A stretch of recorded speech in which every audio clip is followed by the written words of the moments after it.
Hi guys, it's Dr. Victor Kulik, and today I wanted to talk to you about the importance of sleep and how that affects your mood.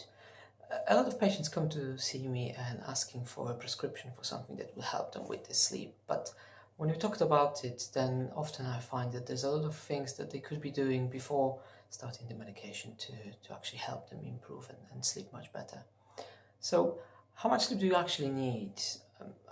I remember when I was younger, there was always this sort of 8 hours a day kind of thing, but not everyone needs 8 hours, and it's very individual. I mean, I found that I definitely need much less than the 8 hours, and it can vary from between 4 to 10 hours. And the most important thing is that the next day you feel refreshed and not how much time you actually spend in bed. So what are the simple things that you could do to improve your sleep? First of all, try and avoid stimulants like caffeine and nicotine, especially in the next sort of last 3 hours before you go to bed.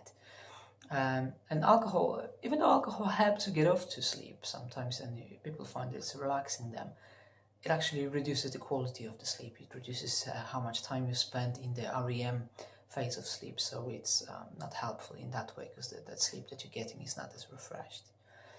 And the bed shouldn't be used only to sleep, and as I say, you don't need to sleep and have sex in.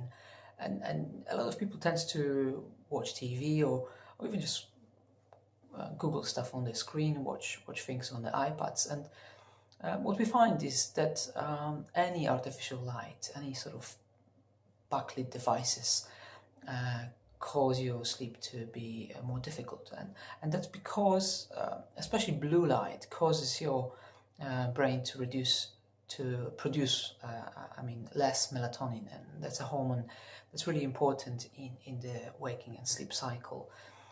So some say that maybe using sort of filtered special glasses can help with that, but what I recommend is to not watch any TV or any sort of electronic devices like this before you go to bed.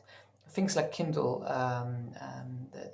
they are okay because they don't emit the same sort of light, but other than that, you should really stay away. Reading a book is actually a good way to try and get off to sleep, and a lot of people find that helpful.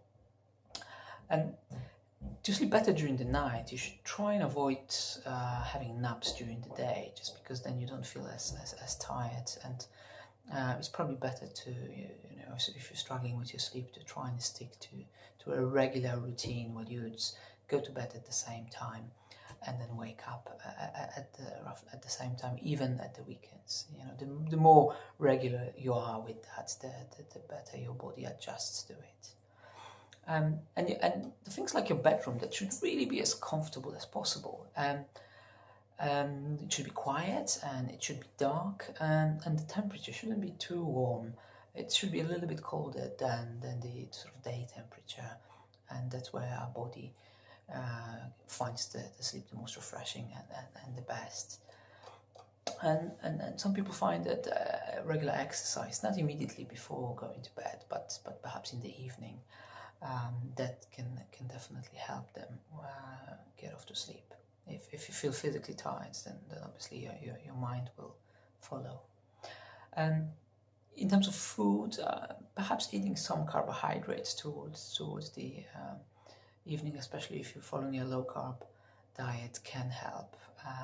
Obviously you need to be careful not to overindulge in the carbohydrates, because that can store as fat. But if you not have enough energy like that during the day, then a little bit of carbs can help your sleep. And that's some of the most useful things I've found. And even though very simple, a lot of people don't follow those simple steps. So if you're struggling with your sleep, try that before taking any medication. And I'll see you in the next video series to talk a little bit more about the impact of substance use on your mood and mental health. Thank you.